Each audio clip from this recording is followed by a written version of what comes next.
By the light of a tallow candle, which had been placed on one end of a rough table, a man was reading something written in a book. It was an old account book, greatly worn, and the writing was not apparently very legible, for the man sometimes held the page close to the flame of the candle to get a stronger light upon it. The shadow of the book would then throw into obscurity a half of the room, darkening a number of faces and figures, for besides the reader, 8 other men were present. 7 of them sat against the rough log walls, silent and motionless, and, the room being small, not very far from the table. By extending an arm, any one of them could have touched the 8th man, who lay on the table, face upward, partly covered by a sheet, his arms at his sides. He was dead. The man with the book was not reading aloud, and no one spoke. All seemed to be waiting for something to occur. The dead man only was without expectation. From the blank darkness outside came in, through the aperture that served for a window, all the ever unfamiliar noises of night in the wilderness, the long nameless note of a distant coyote, the stilly pulsing thrill of tireless insects in trees, strange cries of nightbirds, so different from those of the birds of day, the drone of great blundering beetles, and all that mysterious chorus of small sounds that seem always to have been but half heard when they have suddenly ceased, as if conscious of an indiscretion. But nothing of all this was noted in that company. Its members were not overmuch addicted to idle interests in matters of no practical importance. That was obvious in every line of their rugged faces, obvious even in the dim light of the single candle. They were evidently men of the vicinity, farmers and woodmen. The person reading was a trifle different. One would have said of him that he was of the world, worldly, albeit there was that in his attire which attested to a certain fellowship with the organisms of his environment. His coat would hardly have passed muster in San Francisco. His footgear was not of urban origin, and the hat that lay by him on the floor, he was the only one uncovered, was such that if one had considered it as an article of mere personal adornment, he would have missed its meaning. In countenance the man was rather prepossessing, with just a hint of sternness, though that he may have assumed or cultivated as appropriate to one in authority, for he was a coroner. It was by virtue of his office that he had possession of the book in which he was reading. It had been found among the dead man's effects, in his cabin, where the inquest was now taking place. When the coroner had finished reading, he put the book into his breast pocket. At that moment, the door was pushed open, and a young man entered. He, clearly, was not of mountain birth and breeding. He was clad as those who dwell in cities. His clothing was dusty, however, as from travel. He had, in fact, been riding hard to attend the inquest. The coroner nodded. No one else greeted him. "We have waited for you," said the coroner. "It is necessary to have done with this business tonight." The young man smiled. "I am sorry to have kept you," he said. "I went away, not to evade your summons, but to post to my newspaper an account of what I suppose I am called back to relate." The coroner smiled. "The account that you posted to your newspaper," he said, "differs probably from that which you will give here under oath." "That," replied the other, rather hotly and with a visible flush, "is as you choose. I used manifold paper and have a copy of what I sent. It was not written as news, for it is incredible, but as fiction. It may go as a part of my testimony under oath." "But you say it is incredible." "That is nothing to you, sir, if I also swear that it is true." The coroner was apparently not greatly affected by the young man's manifest resentment. He was silent for some moments, his eyes upon the floor. The men about the sides of the cabin talked in whispers, but seldom withdrew their gaze from the face of the corpse. Presently the coroner lifted his eyes and said, "We will resume the inquest." The men removed their hats. The witness was sworn. "What is your name?" the coroner asked. "William Harker." "Age?" 27. "You knew the deceased, Hugh Morgan?" "Yes." "You were with him when he died?" "Near him." "How did that happen? Your presence, I mean." "I was visiting him at this place to shoot and fish. A part of my purpose, however, was to study him and his odd, solitary way of life. He seemed a good model for a character in fiction. I sometimes write stories. I sometimes read them. Thank you. Stories in general, not yours. Some of the jurors laughed. Against a somber background, humor shows highlights. Soldiers in the intervals of battle laugh easily, and a jest in the death chamber conquers by surprise. Relate the circumstances of this man's death, said the coroner. You may use any notes or memoranda that you please. The witness understood. Pulling a manuscript from his breast pocket, he held it near the candle, and turning the leaves until he found the passage that he wanted, began to read. The sun had hardly risen when we left the house. We were looking for quail, each with a shotgun, but we had only one dog. Morgan said that our best ground was beyond a certain ridge that he pointed out, and we crossed it by a trail through the chaparral. On the other side was comparatively level ground, thickly covered with wild oats. As we emerged from the chaparral, Morgan was but a few yards in advance. Suddenly, we heard, at a little distance to our right and partly in front, a noise as of some animal thrashing about in the bushes, which we could see were violently agitated. We've started a deer, I said. I wish we had brought a rifle. Morgan, who had stopped and was intently watching the agitated chaparral, said nothing, but had cocked both barrels of his gun, and was holding it in readiness to aim. I thought him a trifle excited, which surprised me, for he had a reputation for exceptional coolness, even in moments of sudden and imminent peril. "Oh, come," I said. "You are not going to fill up a deer with quail shot, are you?" Still he did not reply, but catching a sight of his face as he turned it slightly toward me, I was struck by the pallor of it. Then I understood that we had serious business on hand, and my first conjecture was that we had jumped a grizzly. I advanced to Morgan's side, cocking my piece as I moved. The bushes were now quiet, and the sounds had ceased, but Morgan was as attentive to the place as before. "What is it? What the devil is it?" I asked. "That damned thing," he replied, without turning his head. His voice was husky and unnatural. He trembled visibly.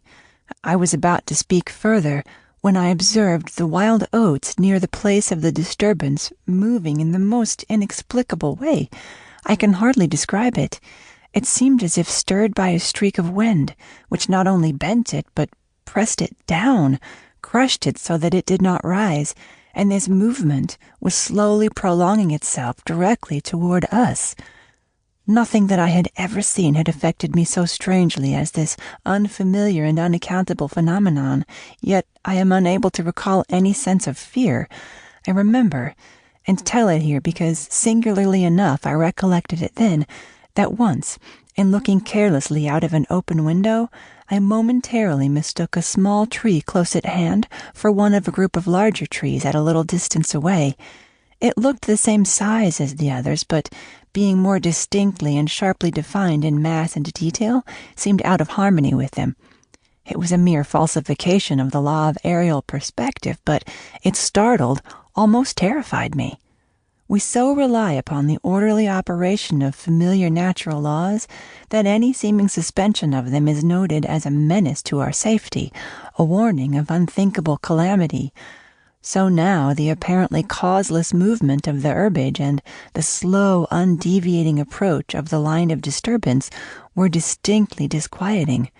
My companion appeared actually frightened, and I could hardly credit my senses when I saw him suddenly throw his gun to his shoulders and fire both barrels at the agitated grass. Before the smoke of the discharge had cleared away, I heard a loud, savage cry, a scream like that of a wild animal, and flinging his gun upon the ground, Morgan sprang away and ran swiftly from the spot. At the same instant, I was thrown violently to the ground by the impact of something unseen in the smoke, some soft, heavy substance that seemed thrown against me with great force. Well, before I could get upon my feet and recover my gun, which seemed to have been struck from my hands, I heard Morgan crying out, as if in mortal agony, and mingling with his cries were such hoarse, savage sounds as one hears from fighting dogs. Inexpressibly terrified, I struggled to my feet and looked in the direction of Morgan's retreat. And may heaven in mercy spare me from another sight like that. At a distance of less than 30 yards was my friend, down upon one knee, his head thrown back at a frightful angle, hatless, his long hair in disorder and his whole body in violent movement from side to side, backward and forward. His right arm was lifted and seemed to lack the hand. At least, I could see none. The other arm was invisible. At times, as my memory now reports this extraordinary scene, I could discern but a part of his body. It was as if he had been partly blotted out. I cannot otherwise express it. Then a shifting of his position would bring it all into view again. All this must have occurred within a few seconds, yet in that time Morgan assumed all the postures of a determined wrestler vanquished by superior weight and strength. I saw nothing but him, and him not always distinctly. During the entire incident, his shouts and curses were heard, as if through an enveloping uproar of such sounds of rage and fury as I have never heard from the throat of man or brute. For only a moment I stood irresolute. Then, throwing down my gun, I ran forward to my friend's assistance. I had a vague belief that he was suffering from a fit or some form of convulsion. Before I could reach his side, he was down and quiet. All sounds had ceased, but with a feeling of such terror as even these awful events had not inspired, I now saw the same mysterious movement of the wild oats prolonging itself from the trampled area about the prostrate man toward the edge of a wood. It was only when it had reached the wood that I was able to withdraw my eyes and look at my companion. He was dead. The coroner rose from his seat and stood beside the dead man. Lifting an edge of the sheet, he pulled it away, exposing the entire body, altogether naked, and showing in the candlelight a clay-like yellow. It had, however, broad maculations of bluish-black, obviously caused by extravasated blood from contusions. The chest and sides looked as if they had been beaten with a bludgeon. There were dreadful lacerations. The skin was torn in strips and shreds. The coroner moved round to the end of the table and undid a silk handkerchief which had been passed under the chin and knotted on the top of the head. When the handkerchief was drawn away, it exposed what had been the throat. Some of the jurors who had risen to get a better view repented their curiosity and turned away their faces. Witness Harker went to the open window and leaned out across the sill, faint and sick. Dropping the handkerchief upon the dead man's neck, the coroner stepped to an angle of the room, and from a pile of clothing produced one garment after another, each of which he held up a moment for inspection. All were torn and stiff with blood. The jurors did not make a closer inspection. They seemed rather uninterested. They had, in truth, seen all this before, the only thing that was new to them being Harker's testimony. "Gentlemen," the coroner said, "we have no more evidence, I think. Your duty has been already explained to you. If there is nothing you wish to ask, you may go outside and consider your verdict." The foreman rose, a tall, bearded man of 60, coarsely clad. "I should like to ask one question, Mr. Coroner," he said. "What asylum did this your last witness escape from?" "Mr. Harker," said the coroner, gravely and tranquilly, "from what asylum did you last escape?" Harker flushed crimson again, but said nothing, and the 7 jurors rose and solemnly filed out of the cabin. "If you have done insulting me, sir," said Harker, as soon as he and the officer were left alone with the dead man, "I suppose I am at liberty to go?" "Yes." Harker started to leave, but paused with his hand on the door latch. The habit of his profession was strong in him, stronger than his sense of personal dignity. He turned about and said, "The book that you have there, I recognize it as Morgan's diary. You seemed greatly interested in it. You read in it while I was testifying. May I see it? The public would like—" "The book will cut no figure in this matter," replied the official, slipping it into his coat pocket. "All the entries in it were made before the writer's death." As Harker passed out of the house, the jury re-entered, and stood about the table on which the now covered corpse showed under the sheet with sharp definition. The foreman seated himself near the candle, produced from his breast pocket a pencil and a scrap of paper, and wrote rather laboriously the following verdict, which, with various degrees of effort, all signed. We, the jury, do find that the remains come to their death at the hands of a mountain lion, but some of us thinks, all the same, they had fits. In the diary of the late Hugh Morgan are certain interesting entries having, possibly, a scientific value as suggestions. At the inquest upon his body, the book was not put in evidence. Possibly the coroner thought it not worth while to confuse the jury. The date of the first of the entries mentioned cannot be ascertained. The upper part of the leaf is torn away. The part of the entry remaining is as follows. Would run in a half circle, keeping his head turned always toward the center, and again he would stand still, barking furiously. At last he ran away into the brush as fast as he could go. I thought at first that he had gone mad, but on returning to the house, found no other alteration in his manner than what was obviously due to fear of punishment. Can a dog see with his nose? Do odors impress some olfactory center with images of the thing emitting them? September 2nd. Looking at the stars last night as they rose above the crest of the ridge east of the house, I observed them successively disappear, from left to right. Each was eclipsed but an instant, and only a few at the same time, but along the entire length of the ridge, all that were within a degree or two of the crest were blotted out. It was as if something had passed along between me and them, but I could not see it, and the stars were not thick enough to define its outline. Ugh, I don't like this. Several weeks' entries are missing, 3 leaves being torn from the book. September 27th. It has been about here again. I find evidences of its presence every day. I watched again all of last night in the same cover, gun in hand, double charged with buckshot. In the morning the fresh footprints were there, as before, yet I would have sworn that I did not sleep. Indeed, I hardly sleep at all. It is terrible, insupportable. If these amazing experiences are real, I shall go mad. If they are fanciful, I am mad already. October 3rd. I shall not go. It shall not drive me away. No, this is my house, my land. God hates a coward. October 5th. I can stand it no longer. I have invited Harker to pass a few weeks with me. He has a level head. I can judge from his manner if he thinks me mad. October 7th. I have the solution of the problem. It came to me last night, suddenly as by a revelation. How simple, how terribly simple.